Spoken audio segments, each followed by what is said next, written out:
600 টাকা করে।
এই জায়গায় 100 টাকা দাম ফেরত হাতে লই যাও।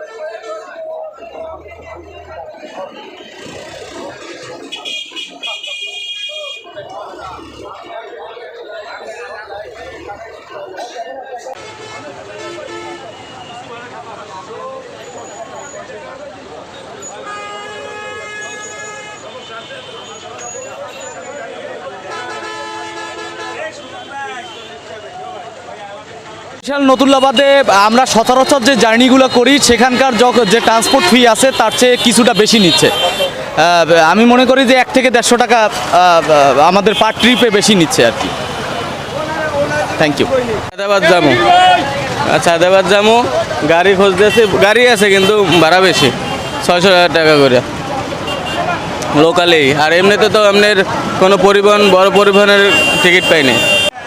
জি, আমি তো ঢাকায় যাচ্ছি, তো টিকিট স্বাভাবিক পাওয়া যাচ্ছে 600 টাকা 650 টাকা এই রকমের। তো গাড়ি একটু কম, আবার সিট পাওয়া যাইতেছে, গাড়ি পাওয়া যাইতেছে না, এই রকমের অবস্থা আর কি। ভাড়া 565 টাকা, আমাদের গাড়ি খালি আসতে হয়, এই জন্য আমরা 600 টাকা নেই। আমাদের রাস্তা অনেক খরচ,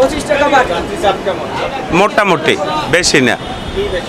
কই বেশি কই, স্বাভাবিকভাবেই আছে যাত্রী, অতিরিক্ত নাই। কোনো চাপ নাই, নির্বাচনের আগে চাপ গেছে, এখন চাপাই নাসির উদ্দিন, মোহাম্মদ নাসির উদ্দিন।